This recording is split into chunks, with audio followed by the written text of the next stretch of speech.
Hi, my name is Annie Oakman. I am a real estate agent licensed in Massachusetts and Connecticut. And today I'm going to give you a quick home buyer's tutorial on how to buy a house in Massachusetts.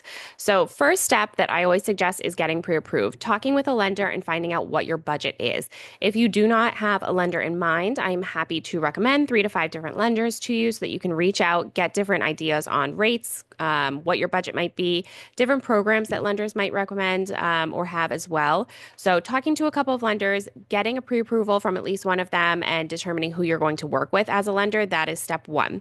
Next is meeting with a real estate agent. So, when you meet with your real estate agent, I like to sit down and do a buyer consultation with my buyers. We'll discuss your budget, your pre approval. Researching areas and what areas and neighborhoods that you're interested in. What are your wants? What are your needs? And then I'm also going to go through the home buying process with you and talk you through the documents that need to be signed before we start touring homes. In Massachusetts, we are required to sign documents before touring homes with buyers. So that document is an exclusive buyer agency agreement, which lays out commission, what my fiduciary duties are to you as your real estate agent, and what your duties are as the buyer. And then another document stating that we all understand that commissions are negotiable, they are not fixed, they are not regulated by law or anything like that. So those couple of documents need to be signed before touring homes, and we'll discuss all of that at your buyer consultation. So you're going to get pre-approved, you're going to meet with your real estate agent. Then once you are signed with your real estate agent, you're going to start touring homes. And that is when we kind of get a better idea of what your criteria is, what you like, what you don't like. You might like certain layouts, you might like certain neighborhoods, whatever it is, we can adjust as we start touring homes. Eventually, we're going to find the home that you like, and we will be making an offer. So when we make an offer, I cannot personally give you a number. I can't say, hey, I really think that you should offer $520,000 on this house and that's going to win it. What I can do is research the area, research the comparables, what has sold in the area, and give you a range or an idea of what other properties that are similar have sold for. Just a heads up, comparables have been all over the place since COVID. Things are hopefully starting to normalize a little bit, but comparables can be tough. So we try to kind of get a range and an idea as best as we can. And then I will also give you a number of ways to strengthen your offer. So that may be an escalation clause, which I'll go into detail with you at our buyer consultation, an appraisal gap, another thing I'll talk about with you, deposits and how much to put down on the deposits, etc. So there's a number of ways that we can strengthen our offer. And those are the things that I'll discuss with you when we're about to make the offer or throughout the process. And then negotiations. Of course, your agent is going to work with you through the negotiations of the home buying process. So once you've made an offer, some people make one offer and it's accepted. Other people make 100 offers. It totally depends on where you're at in your home buying process, the strength of your offer, etc. So eventually an offer will get accepted. Hopefully it's the home that you really love and that you've been dying to have. But you'll make an offer. The offer will get signed by yourself first, and then the seller will sign it when they accept it. And that is when both parties agree and they sign the contract, that is when your first deposit will be due. Your first deposit, typically $1,000, but if you're looking to strengthen offer, you can do a little bit more than that.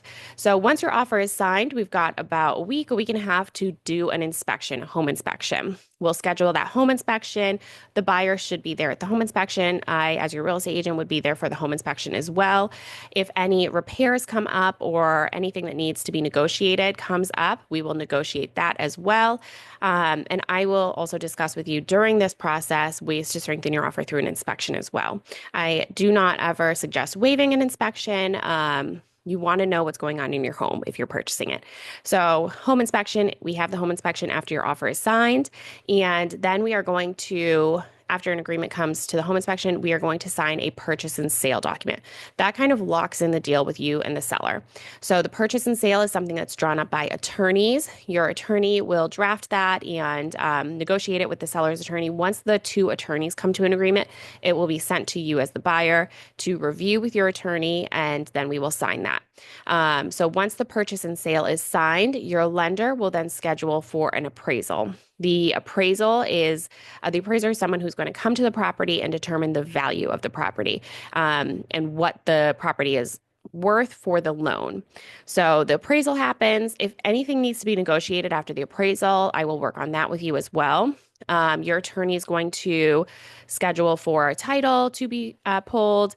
And during this time, you're also going to be getting all of your documents to your lender. So your lender is going to need W-2 tax documents, sometimes like proof of income, proof of employment, different documents as well. So that is all going to be sent to your lender. And your lender is going to send that to an underwriter. The underwriter is basically doing a deep dive of your finances and just making sure that you are going to get approved for this loan. About a week before closing, we will get a mortgage commitment from your lender. That is the commitment that they are going to, for sure, 100% sign off on this loan, and they are going to let you purchase the property with them. Once we get that, everybody kind of goes into closing period. Your attorneys are going to put together a settlement statement. That is a document that's going to lay out everything that needs to be brought to closing, whatever fees need to be brought to closing, all of that is going to be laid out. So you'll have an idea of what you need to bring cash or wired to closing. And then we do a final walkthrough of the property. That's usually a day before closing so that we can check appliances, make sure that everything's still in working condition, exactly how we last saw it. Once that's finished, closing happens, you sign the documents, and once the property is on record, it usually takes a couple of hours after closing, you get the keys. So that is kind of a quick rundown. It usually takes, after a signed offer, it can take 30 to 45 days to get to closing.